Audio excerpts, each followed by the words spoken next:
Hi friends, ஹெல்த்தியாக டேஸ்டியாக ஒரு மட்டன் எலும்பு ரசம் ரெசிபி பார்க்கலாமா? ஃபஸ்ட்டு ஒரு குக்கரில் மட்டன் எலும்பு 1/2 kg எடுத்திருக்கேன். அதை நல்லா வாஷ் பண்ணி எடுத்துக்கோங்க.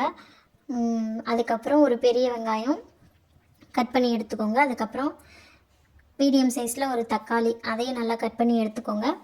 தக்காளி போட்டதுக்கப்புறம் 3 பச்சை மிளகா போட்டு தேவையான அளவு உப்பு, தேவையான அளவு மஞ்சள்தூள் சேர்த்து மட்டன் மூழ்கிற அளவுக்கு மட்டும் தண்ணி ஊற்றி ஒரு 5லேருந்து 6 விசில் போட்டு எடுத்துக்கோங்க.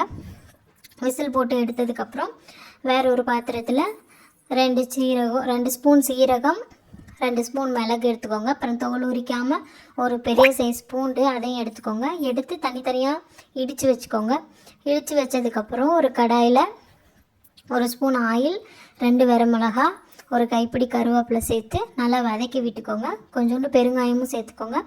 சேர்த்ததுக்கப்புறம் இடித்து வச்சுருக்கோம் பார்த்திங்களா பூண்டு, அதையும் சேர்த்து நல்லா வதக்கிக்கோங்க. பூண்டோட பச்சை வாசனை போனதுக்கப்புறம் இடித்து வச்சுருக்க மிளகு, சீரகம், அதையும் சேர்த்து நல்லா வதக்கி விட்டுக்கோங்க. வதங்கினதுக்கப்புறம் ஓரளவுக்கு நல்லா வதங்கணும். பச்சை வாசனை போனதுக்கப்புறம் நான் ஆயில் ரொம்ப கம்மியாக தான் எடுத்திருக்கேன். ஒரே ஸ்பூன் தான் எடுத்திருக்கேன். அதனால தான் கொஞ்சம் ட்ரையாக இருக்கிற மாதிரி இருக்கும். உங்களுக்கு வேணும்னா நீங்கள் எடுத்துக்கோங்க. ஏன்னா மட்டன் எலும்புலேருந்து நிறைய எண்ணெய் வர மாதிரி இருக்கும். அதனால் ஆயில் ரொம்ப கம்மியாக தான் எடுத்திருக்கேன். அது கொஞ்சம் ட்ரையாக இருக்க மாதிரி இருக்கும். அடி பிடிக்காமல் இருக்கிறதுக்கு தக்காளி சேர்த்து உப்பு போட்டு வதக்குனிங்கன்னா ஓரளவுக்கு நல்லா அடி பிடிக்காமல் வதங்கி வரும். அதுக்கப்புறம் வேக வச்சுருக்க மட்டன் எடுத்து அதோடு சேர்த்துக்கோங்க.